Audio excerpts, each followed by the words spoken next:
الحمدللہ رب العالمین کے بعد دوسری آیت الرحمن الرحیم ہے۔ یہ بھی در حقیقت رب العالمین کی طرح اللہ تبارک و تعالی کی دو صفتوں پر مشتمل، جس کے معنی ہے کہ جو سب پر مہربان ہے، بہت مہربان ہے۔ ان دونوں صفتوں کے درمیان کیا فرق ہے، اس کی تھوڑی سی تفصیل میں پہلے بسم اللہ الرحمن الرحیم کی تفسیر کے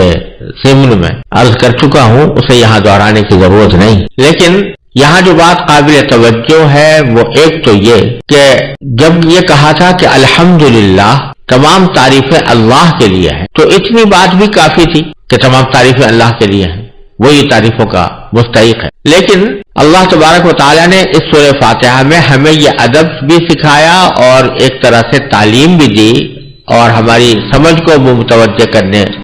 متوجہ فرمایا کہ اللہ تبارک و تعالیٰ جس کی تمام تعریفیں ہیں اس کی کیا اہم صفات ہیں۔ ان میں سے ایک صفت رب العالمین بیان کی، جس کی کچھ تفصیل پہلے عرض ہو چکی ہے، اور دوسری صفت الرحمن اور تیسری صفت الرحیم بیان۔ جیسا کہ میں نے پہلے عرض کیا تھا کہ اس کو اس طرح بھی دیکھا جا سکتا ہے کہ الحمدللہ ایک دعویٰ تھا، اور وہ دعویٰ یہ تھا کہ تمام تعریفیں اللہ ہی کی ہیں، یعنی اللہ تبارک و تعالیٰ کے سوا کوئی بھی ذات، کوئی بھی ہستی،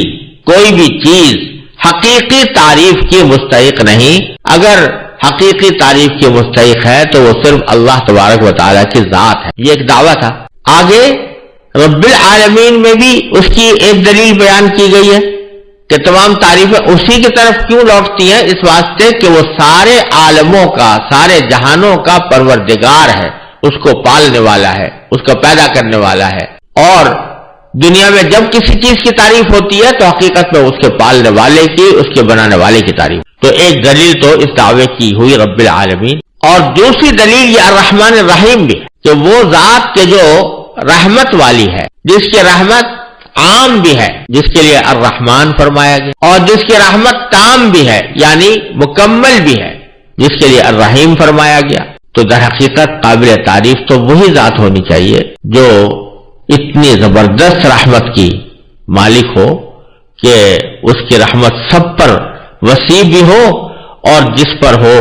وہ بہت عمق کے ساتھ، گہرائی کے ساتھ اور مکمل طور سے ہو۔ تو یہ ایک طرح سے دوسری دلیل ہے اس دعوے کی کہ الحمدللہ۔ دوسرا پہلو اس دوسری آیت کریمہ میں یہ ہے کہ اللہ تبارک و تعالی نے یہاں اپنی دوسری صفات کے بجائے جو صفتیں نقل فرمائی ہیں وہ ہیں الرحمن اور رحیم، کہ اللہ تعالیٰ رحمان ہے اور رحیم ہے۔ یوں تو اللہ تعالیٰ کی بہت ساری صفات ہیں، بلکہ باری تعالیٰ کے جو 99 اسماء حسنہ کہلاتے ہیں ان میں سے ہر ایک کسی نہ کسی باری تعالیٰ کی صفت پر مشتمل۔ وہ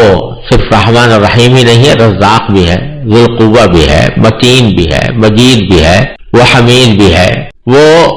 شدید العقاب بھی ہے، وہ سریع الحساب بھی ہے، وہ منتقم بھی ہے، وہ قاہر بھی ہے، وہ قہار بھی ہے، اور بہت ساری صفات اللہ تعالیٰ کی ہیں۔ لیکن اس سورہ فاتحہ میں جو در حقیقت پورے قرآن کریم کی تمہید بھی ہے اور اس کا خلاصہ بھی ہے، اس میں اللہ تبارک و تعالیٰ نے اپنی دوسری صفات کے بجائے الرحمن الرحیم دو صفتوں کا ذکر فرمایا، اور دونوں کا تعلق رحمت سے۔ اس میں ایک تو یہ نقطہ ہے کہ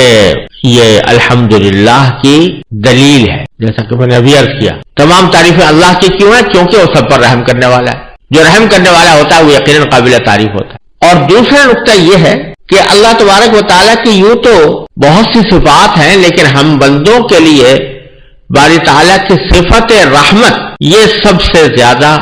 مقدم اور سب سے زیادہ سابق ہے۔ اسی لیے ایک حدیث قدسی میں فرمایا گیا، باری تعالیٰ فرماتے ہیں کہ سبقت رحمتی علی غضبی، کہ میری رحمت میرے غصے پر غالب، اس سے سبقت لے گئی، یعنی باری تعالیٰ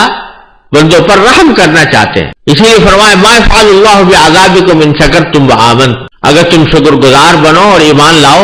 تو اللہ تمہیں عذاب دے کر کیا کرے گا؟ تو اصل صفت باری تعالیٰ کی رحمت ہے، اور اسی رحمت کی صفت کو اصل قرار دینے کی طرف یا اس کو فوقیت اور سبقت دینے کی غرض سے بظاہر یہاں اور صفتوں کو چھوڑ کر الرحمن الرحیم کی صفتیں اختیار فرمائی گئی ہیں۔ اس میں ہمارے لیے تعلیم یہ ہے کہ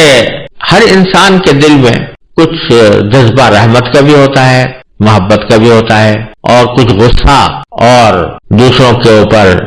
اپنی بڑائی جتانے کا احساس بھی ہوتا ہے۔ دونوں قسم کی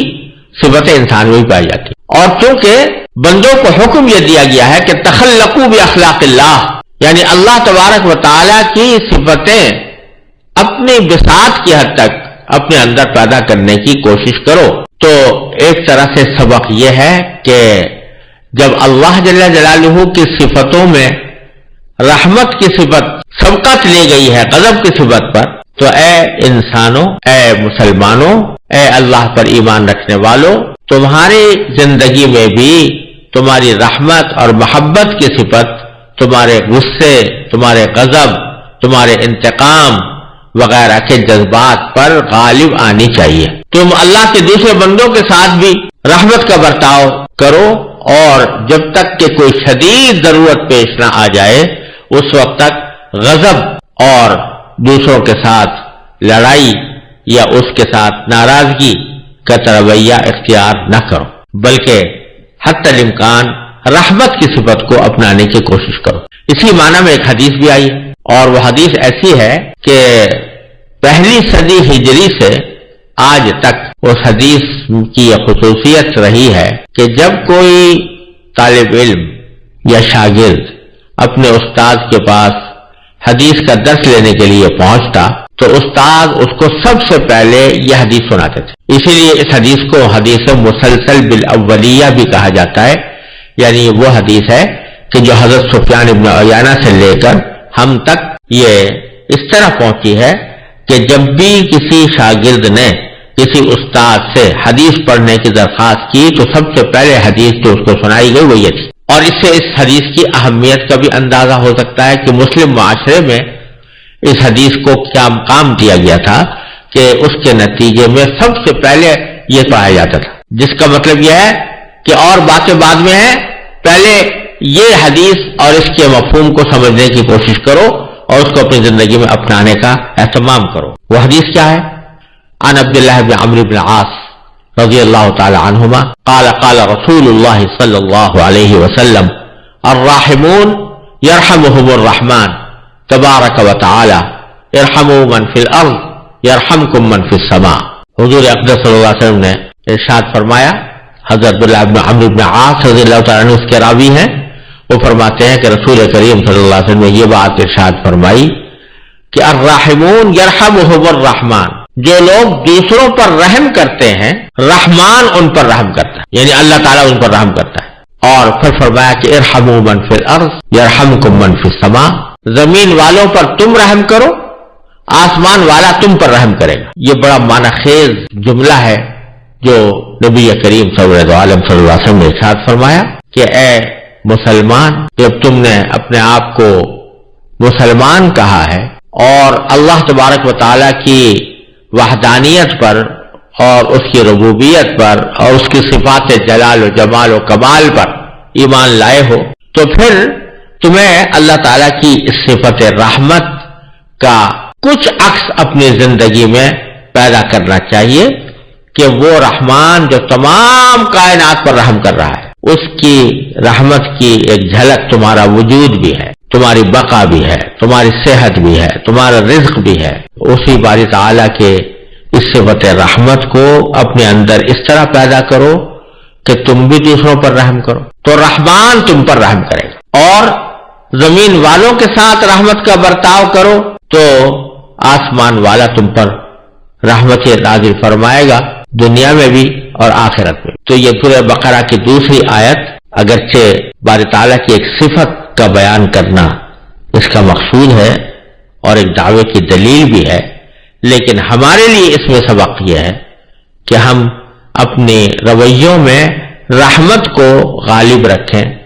اور غضب کو، غصے کو، ناراضگیوں کو یہ پیچھے رکھیں، بغیر شدید ضرورت کے، بغیر کسی شدید حاجت کے ہم غصے اور ناراضگی سے پرہیز کرتے ہوئے رحمت اور محبت کا پیغام دنیا کو دیں